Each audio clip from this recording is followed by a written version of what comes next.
Good morning to all the student. हमने पिछले class में short question answer and multiple choice question answer ये complete कर लिया था चैप्टर 3 का, which is locating places on the earth. And now today we are going to start our long question answer. First one is state 3 main characteristics of parallels of latitude.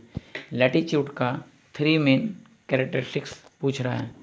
तो सबसे पहला क्या होगा, total 180 parallel latitudes होता है which are apart from the equator and which have equal distance and each parallel of latitude is a circle.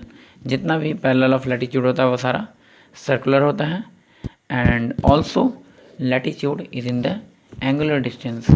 जैसे कि हम लोग इसको एंगल में डिफाइन करते हैं 23.5 डिग्री, 66.5 डिग्री। इट मीन्स ये सारा लैटिट्यूड जितना है वो एंगुलर है। ओके, ये हम लोग चैप्टर के अंदर पढ़ भी चुके हैं कि कैसे एंगल में इसको फाइंड आउट करते हैं। Next is question number 2, why do we use standard time, explain with an example from India. हम लोग स्टैंडर्ड टाइम को क्यों यूज़ करते हैं, इंडिया के एग्जांपल से बताना है। तो स्टैंडर्ड टाइम यूज़ किया जाता है कंट्री के लोकल टाइम को डिराइव करने के लिए या फिर पूरे कंट्री के लिए एक कॉमन टाइम फिक्स करने के लिए, ताकि जैसे जैसे अगर ये चीज़ है कि अर्थ है 1 डिग्री मूव करने पे 4 मिनट मूव करता है, 4 मिनट का टाइम लेता है, तो क्या होता, इंडिया का सबसे पहले लास्ट वाला लॉन्गिट्यूडनल डिस्टेंस जो है वो 68 डिग्री 7 मिनट है। एंड देन सबसे ईस्टर्न लॉन्गिट्यूड जो है वो 97 डिग्री 25 मिनट है। तो 68 डिग्री से 97 डिग्री 25 1 डिग्री पे अगर हम 4 मिनट मूव करते चले जाते हैं तो हमको टाइम वॉच को क्या करना पड़ता, सेट करना पड़ता। हर जगह पे अलग अलग टाइम 4 मिनट का डिफरेंस देना पड़ता हर एक डिग्री पे। तो इसको कन्वीनियंट बनाने के लिए, आसान बनाने के लिए पूरे कंट्री के लिए एक टाइम जोन लिया जाता है। तो वो टाइम क्या होता है, it is called standard time. और इंडिया के लिए स्टैंडर्ड टाइम कैसे निकाला गया है, तो पहले स्टैंडर्ड मेरिडियन फाइंड आउट करके, इंडिया का स्टैंडर्ड मेरिडियन पढ़ चुके हैं हम लोग, 82.5 डिग्री है। 82.5 डिग्री को जब 4 से मल्टीप्लाई करते हैं it become 330 minute. And 330 minute क्यों हो गया, क्योंकि 82.5 डिग्री को हम लोगों ने 4 मिनट से मल्टीप्लाई किया, तो ये मिनट में कन्वर्ट हो जाए, क्योंकि हमको टाइम निकालना है। अगर डिग्री निकालना होता तो हम डिग्री में कन्वर्ट करते इसको।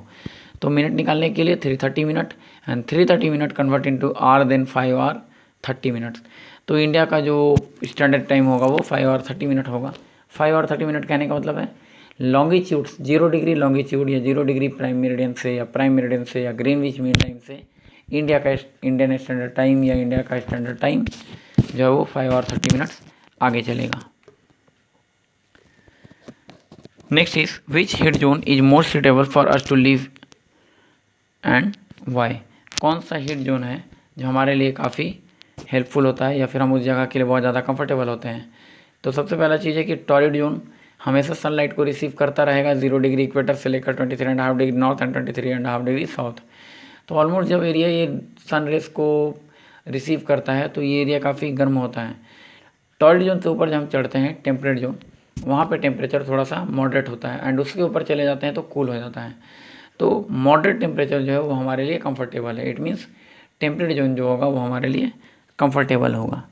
क्लियर है, क्यों कंफर्टेबल होगा, क्योंकि यहाँ पे ना तो बहुत ज़्यादा हीट होता है और ना ही बहुत ज़्यादा कोल्ड होता है। Next is why is the time difference between each meridian of longitude is 4 minute. ये हम लोग निकाल चुके हैं। बिकॉज अर्थ का वैल्यू जो है वो 360 डिग्री होगा because of its circular in shape.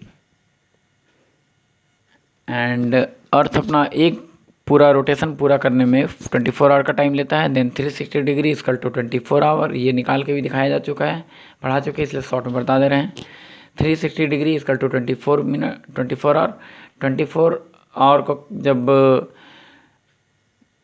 Divide करेंगे, 360 डिग्री को डिवाइड करेंगे 24 आवर से, then 1 hour equal to 15 degree and 1 hour convert करेंगे 60 मिनट में, then 60 minute equal to 15 degree, then 1 degree equal to 4 minute. कैसे, तो 15 degree 60 minute divided by 15 degree. Okay, that's why और take 4 minute to move 1 degree. Distinguish between equator and prime meridian. Equator और prime meridian के बीच का difference, तो equator जो होता है वो सर्कुलर होता है एंड प्राइम मेरिडियन जो होगा वो सेमी सर्कुलर होगा। इक्वेटर जो है वो नदर्न एंड सदर्न हेमिस्फीयर में अर्थ को डिवाइड करता है, and prime meridian eastern and western hemisphere में। इक्वेटर का वैल्यू 0 डिग्री होगा एंड प्राइम मेरिडियन का वैल्यू 0 डिग्री लॉन्गिट्यूड होगा, और इक्वेटर का 0 degree latitude. Equator west to east run करता है and prime meridian north to south. बस इतना ही। नेक्स्ट हम लोग वैल्यू बेस्ड क्वेश्चन की तरफ चलेंगे। Some countries have non-standard time zone, usually within a 30-minute offset. A few have a 45-minute offset.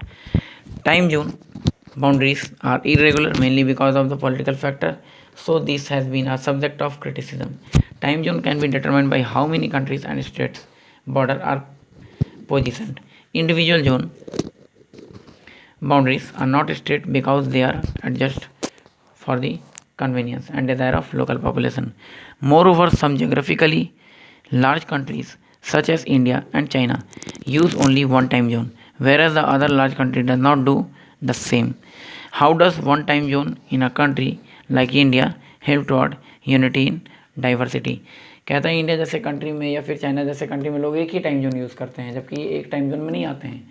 एक टाइम जोन में कब होता है? जब 15 डिग्री के अंदर होता तब 15 degree equal to one time zone, then 15 degree से जैसे ही आगे गया तो ये दूसरे टाइम जोन में कन्वर्ट हो जाता है। वन टाइम जोन क्यों रखा गया है? ताकि लोगों को परेशानी ना हो, टाइम चेंज नहीं करना पड़े एक जगह से दूसरी जगह मूव करने के लिए। तो अपने टाइम को, अपने वर्क को कन्वीनियंट बनाने के लिए एंड लोगों को डाइवर्सिटी फील ना हो कि वो अलग अलग जगह पे रह रहे हैं, उनका टाइम जोन अलग अलग है, इसलिए इंडिया में एक सिंगल टाइम जोन अडॉप्ट किया गया है, और यही रीज़न है कि चाइना में भी सिंगल टाइम जोन अडॉप्ट किया गया है। Next is map skill on an outline map of the world. So world के आउटलाइन मैप में equator, tropic of cancer, tropic of capricorn, arctic circle, antarctic circle and prime meridian, ये world के map में show करना है, ना कि globe पे। ओके, नेक्स्ट वन इज, इसका भी आंसर आप लोगों को भेज दिया गया है, समथिंग टू डू का फाइंड आउट करना था। दिल्ली का लैटिट्यूड एंड लॉन्गिट्यूड, उसी तरह से लंदन का, टोक्यो का, सिंगापुर का, कायरो का। Cairo it is the capital of Egypt, जिसको कायरा भी कहते हैं। बस, तो चैप्टर नंबर 3 में बस इतना ही था। नेक्स्ट हम लोग इसके बाद जो भी हम लोग के सिलेबस में होगा उस चैप्टर में हम लोग चलेंगे। बाकी आप लोग इस चैप्टर को अच्छे से रिवाइज करेंगे। Okay, thanks to all of you.